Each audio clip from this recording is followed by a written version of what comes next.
Today on Locked On Women's Basketball, we are talking about the FIBA AmeriCup going into the quarterfinals. We're going to recap the group stage and make some predictions about who could win this whole thing. So stay tuned. This is Locked On Women's Basketball.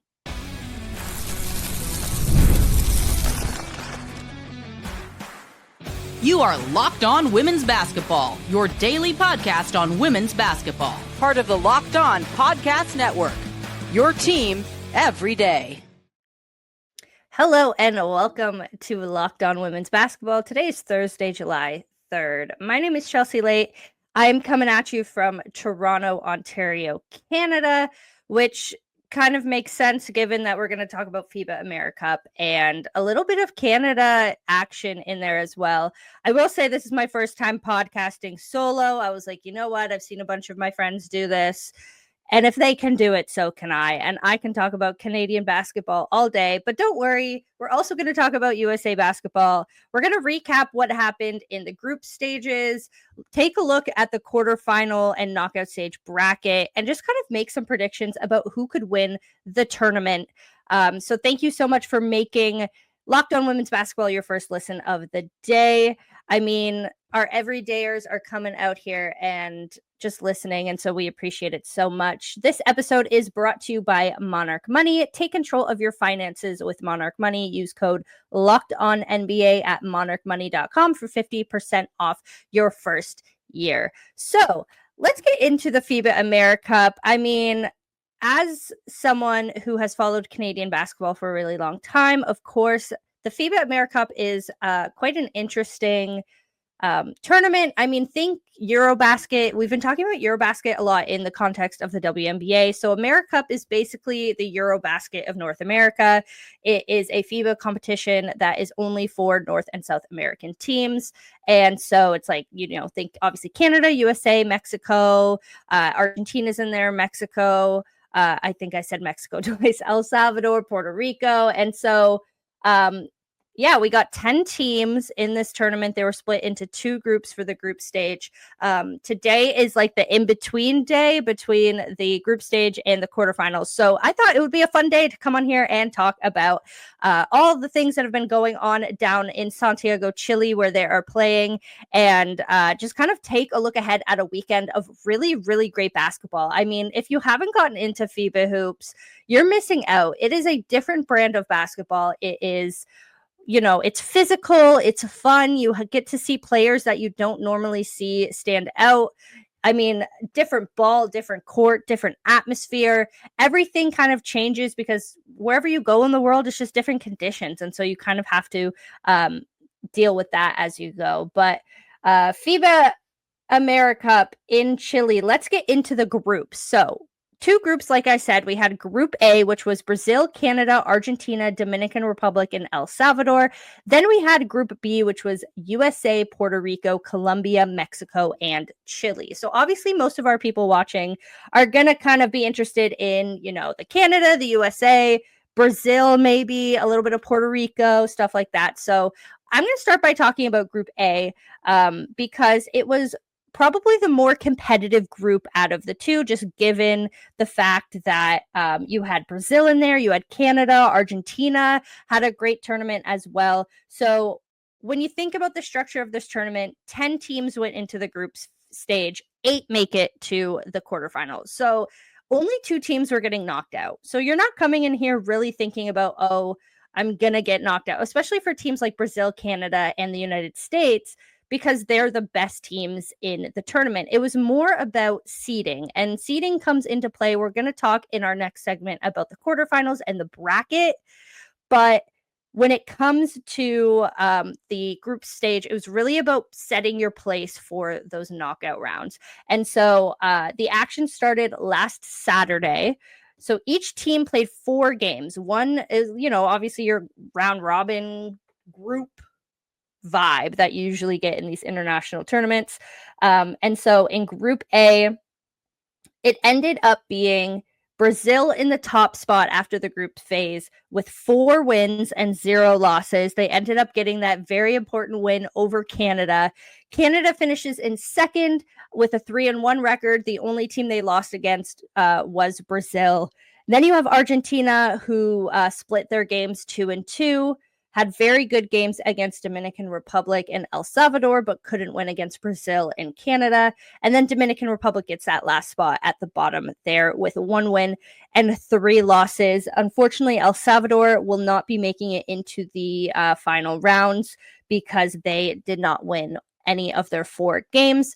I mean, point differential also comes into play, and 2 things that I really want to talk about is point differential, and particularly the point differential of Canada and Brazil. I mean, it came to be really close. Canada ended with a point differential of 116 versus Brazil's 114 to 116. And so if it had come to the point where these teams were tied, if Brazil had lost one of those other games and they had both been at 3-1, Canada would have actually gotten that top spot because they were just 2 points ahead in point differential. So I think that's so important to talk about because, I mean, in the WNBA, we don't think about point differential as much, except for when it comes to the Commissioner's Cup.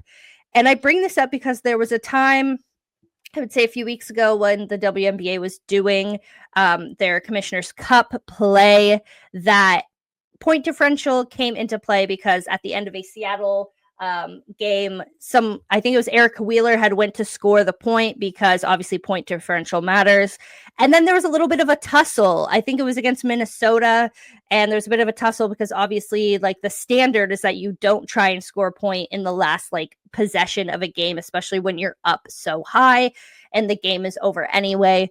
But I mean, this just goes to show that point differential, when it matters, it really does matter. You have to score every single point that you possibly can, because it's like Canada and Brazil were 2 points away, and it didn't end up mattering. But when it does end up mattering, it's important. And so you always got to make sure that you know when point differential is a thing in the game that you're playing, and make sure that you know to defend the ball until the final buzzer, and you know to score the ball into the final buzzer. I would say my favorite game out of Group A during the group stage was definitely that Canada and Brazil game. They played on Tuesday, and it was, let me pull up this box score, or they played on Monday, actually. I mean, yeah, Monday. My days are all off, holidays, all that stuff. But anyway, they played on Monday, and it was the day after Brazil's day off and the day before Canada's day off. And I think that played a little bit of a factor. You could see Brazil being able to finish, their possessions stronger, especially in the later bits of the game. And then Canada just couldn't really score, especially again at the end of the game. Fatigue was really coming into play, but Brazil ended up winning that game 74-65. So, I mean, it was a 9-point game. It really wasn't that much when it comes to, it wasn't a blowout. It was a close game all around. Canada led at the beginning. And then, like I said, I think exhaustion just kind of got in the way when it came to Canada's second half. And I mean, usually Canada has had a very equal scoring distribution throughout this tournament. And in this game against Brazil that they ended up losing, I mean, there wasn't really anyone who went off. Cheyenne Day-Wilson scored 14 points. She's been fantastic in this tournament.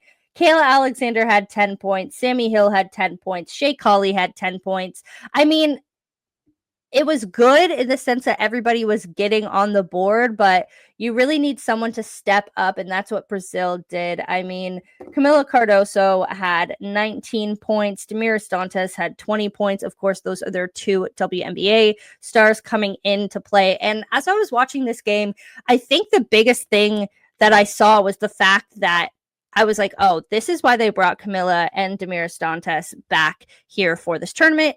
Literally anything Canada tried to do in the post, Camila Cardoso was there to stop it. She was obviously the tallest player on the court. She was the strongest player on the court. She was blocking. She was defending. She's able to, defend very well without getting a lot of fouls. She only had 1 foul in the entire game, and that's saying something as a post player, especially in FIBA basketball. So, I mean, it just goes to show that's why these federations go and pull their players from the WNBA. Canada, of course, did not decide to do that. The USA did not either. We'll get to the United States in a minute. But yeah, I mean, that was probably the closest game. Brazil kind of wiped out everybody else. Canada wiped out everybody else. This was the game that was close and really came down to the final quarter. And unfortunately, Canada ends up on the bad side of that. And because of that, they are second in Group A. And so let's kind of flip over to Group B.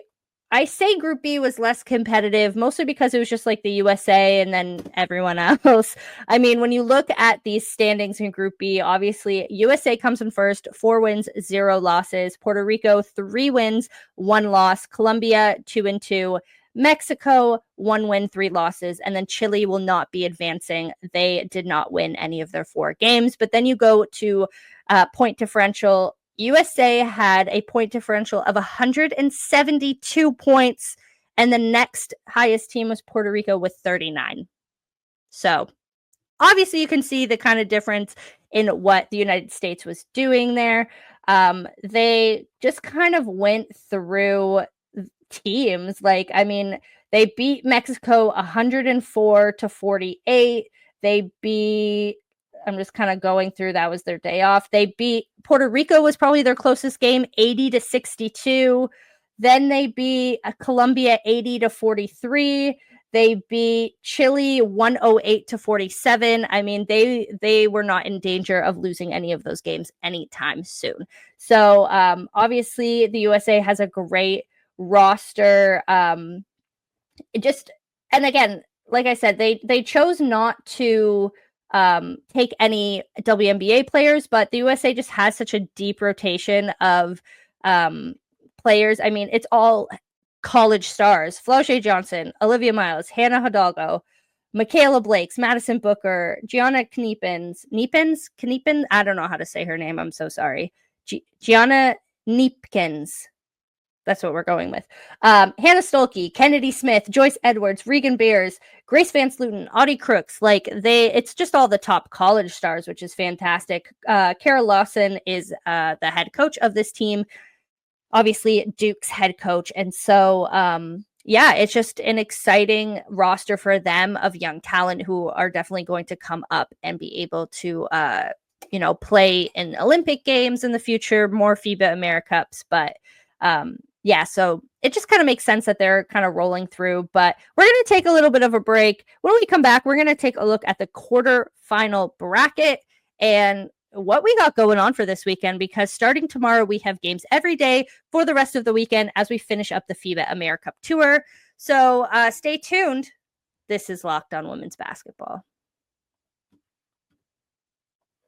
Ever wish managing your money felt easier? With Monarch Money, it can. Whether you're growing your savings or planning a big purchase, Monarch puts you in the driver's seat. It's like having your own personal CFO, giving you full visibility and control over your finances.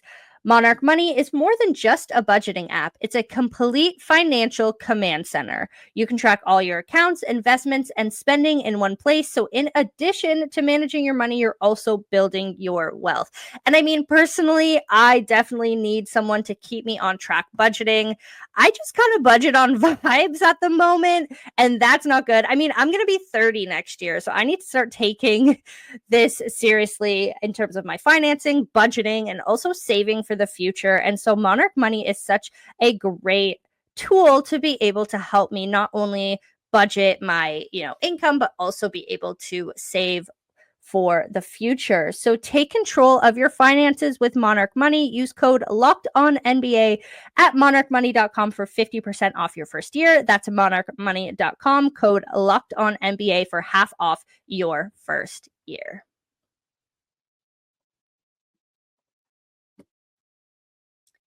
All right, we are back. This is Locked On Women's Basketball with a full FIBA AmeriCup episode. So let's bring up, I kind of have if you're watching on YouTube, I have the quarterfinals bracket here. So we're going to take a look at this game by game and kind of make predictions for what we think is going to happen. Because I am podcasting solo, let me take a little sip of my coffee, because I did not realize that I would be exerting this much energy podcasting alone. So if you're watching, thank you so much for sticking with me as we talk about FIBA AmeriCup today. But quarterfinals, they start tomorrow, July 4th. So if you're in the United States and you're celebrating Independence Day, you can do that by watching some FIBA AmeriCup action. So we are going to get into this in order of when the games are happening. So as you can see here in the top left corner, if you're watching of our bracket, we have the United States versus Dominican Republic. That game starts Friday, July 4th at 11:40 a.m. And quite honestly, you can kind of assume that the United States is going to win this. The Dominican Republic has a few great players. They have, let me see if I can find the one who was absolutely, I think it was De Los Santos in the Canadian game, was absolutely just, hooping. She was scoring. She was trying to shoot. I mean, they weren't going in as much as she might have wanted them to, but of course, shoot. She has to keep shooting. And so maybe she comes in and is a factor in this game. But by all intents and purposes, USA is probably going to take this one. They have the head-to-head 2-0. They have them on points. They have them on rebounds. They have them on assists. They kind of have them in every single category in terms of who is going to be better. And so that is interesting. Then you go down. We're going to go into our bottom left corner here, which is Canada and Colombia. And so, again, another game where Canada, I mean, you'd like to say that they're likely going to win that one. That game starts at 2:10 tomorrow on Friday, July 4th. And so, I mean, Canada is averaging 39% from the field. Colombia is averaging 32% from the field. In terms of efficiency, Canada's best player is Yvonne Ejim with 15.8 points. Their highest player or 50.8, I guess, is the efficiency score. But anyway, their player is 11.3.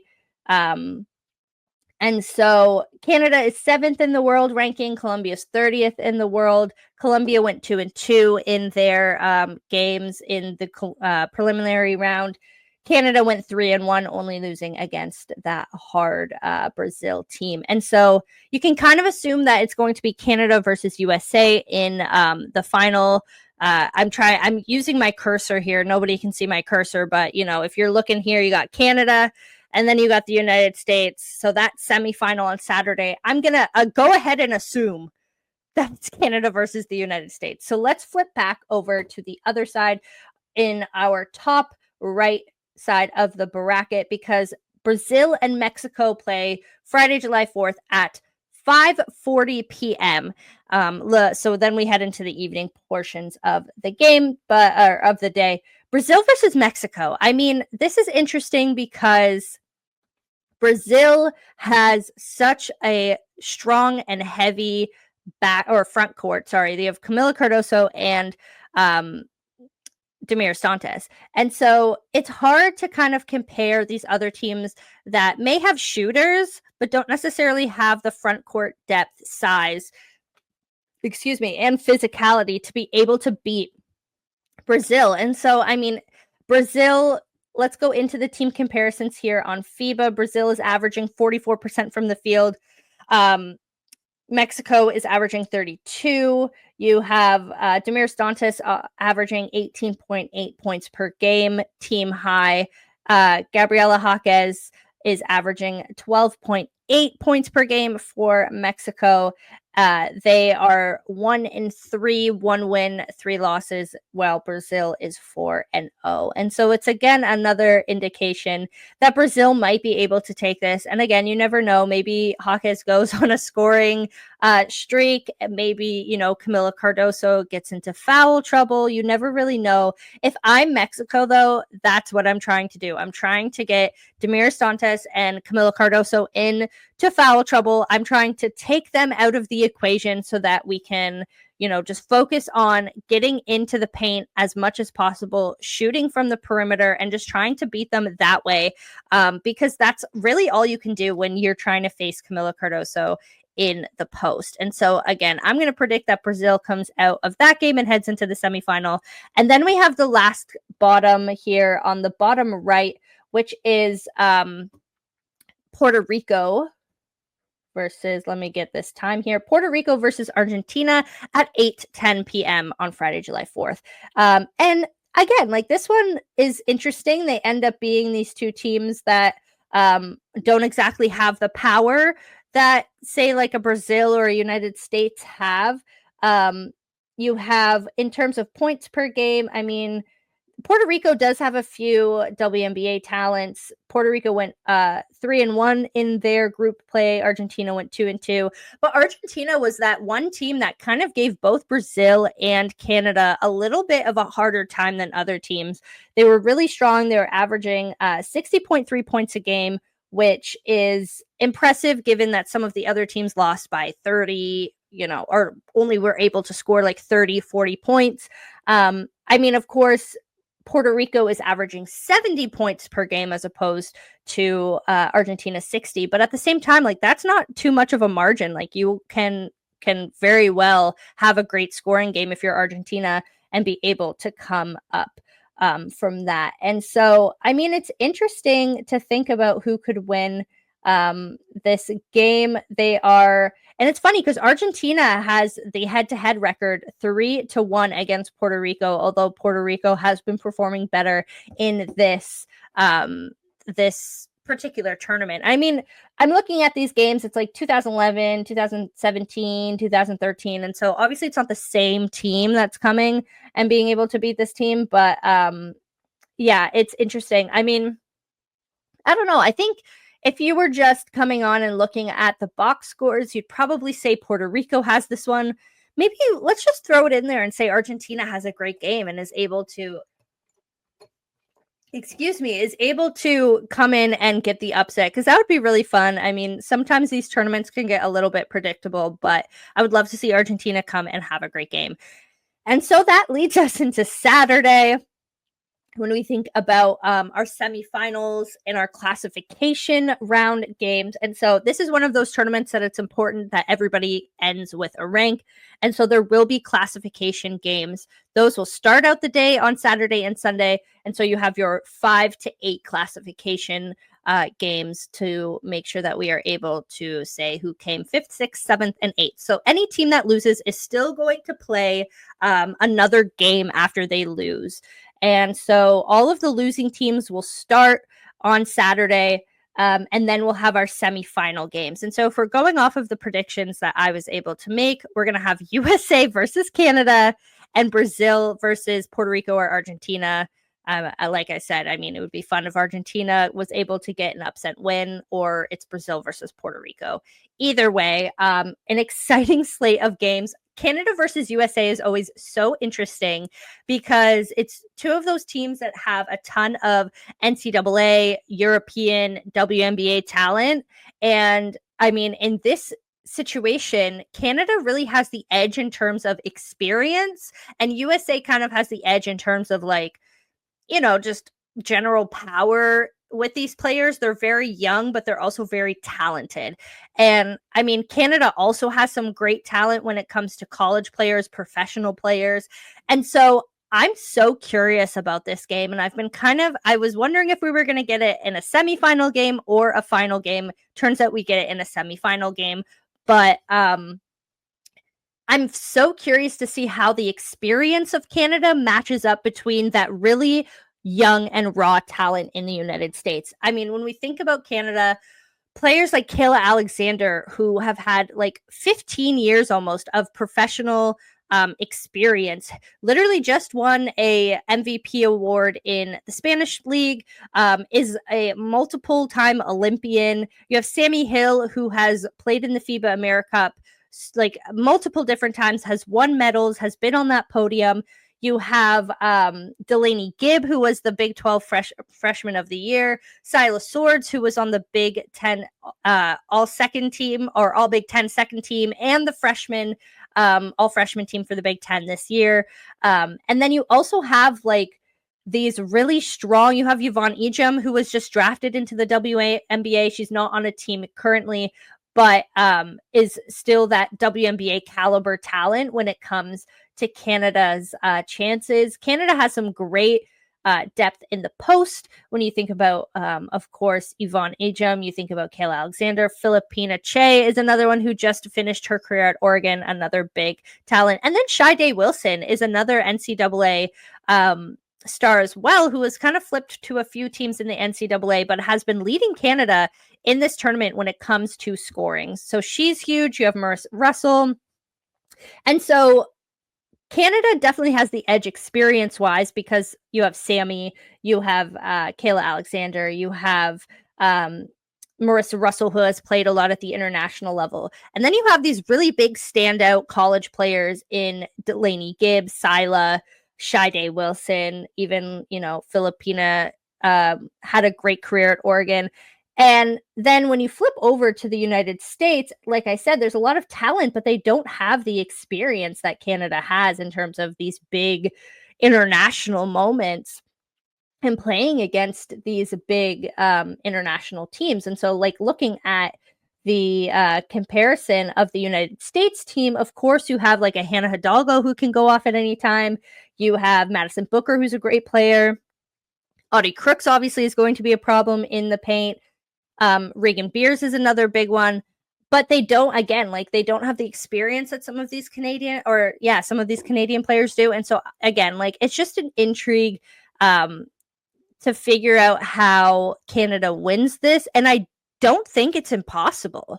Like, I don't think it is 100% United States here. And I'm 100% I'm not trying to be a homer here, but I'm saying if Canada is able, to take advantage of the fact that there is no experience here, and I'm talking, get Audie Crooks in foul trouble. I'm talking get Hannah Hidalgo in foul trouble. Flaugier, stop Olivia Miles. Play really good defense, which is what Nell Fortner wants this team to play, is this really intense defense that then turns into offense. And I mean, Nell Fortner also has experience playing against all of these players for the most part in college as well. And so the scouting is going to be really, really intense. It's going to be really down to the little tiny things that they can do to stop these players. And yeah, I mean, I wouldn't say it's 100% taken for the United States. And so I'm so excited to see that one. And then on the other side, you have Brazil versus either Puerto Rico and Argentina. I do think that either way, Brazil gets out of that semifinal game.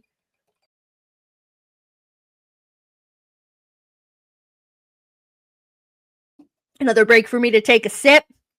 Yeah, I just think Camila Cardoso and Demira Stantas have been so dominant that no matter who they get in that semifinal match, they probably should make it to the finals. I mean, yeah, they have the potential to score 20 plus points, and that just really carries Brazil. And so then you have a final that is, either Canada, United States versus, I'm guessing, Brazil. And that's really exciting to think about this WNBA talent in Camila Cardoso possibly facing these players that she's faced before in college, some of them anyway. I mean, like Flaugier, Olivia Miles for sure. Hannah Hidalgo's newer. Some of these are newer college players, but you have that kind of WNBA talent, future WNBA talent. But then if it ends up being Canada, you have this rematch of a game where that was really close. And Canada did have the potential to win. And so you have that benefit of being able to take the game from last week and build a really intense and really detailed scout to try and beat this team a second time. Playing a team back to back in such a short amount of time is really hard. And quite often you see the losing team be able to take advantage of things that they did wrong in the previous game and come back and win. And so that is so interesting to think about. I do think it's going to be a Brazil, Canada, and USA podium regardless. Do I know the order? No. It's interesting to think about how this could all play out. But I mean, if you haven't been tuning into the FIBA AmeriCup, it's so exciting and it's so easy. You can go to courtside, I think it's courtside 1891 and stream the games. They've been really easy to access. My throat's getting dry from podcasting by myself. But thank you so much for tuning into this very wild kind of, let's see. Oh, if you're watching me kind of figure out this taking the bracket out. But yeah, thanks for watching this very interesting solo podcast that I did. I'm not sure if I would do this again. We'll see. But let me know who you think is going to win the FIBA AmeriCup, who you have winning these very intense semifinal and finals games, what you think the podium will look like, and most importantly, who has been your favorite player throughout the tournament. There are so many great players playing in this tournament. And so it's really fun for these tournaments to see these, maybe less talked about players, these players that aren't in the WNBA yet. And yeah, it's really exciting. So thank you so much for watching our FIBA AmeriCup special. I'm Chelsea Leite, and you can catch me most Thursdays here on Locked On Women's Basketball. So we will see you next time.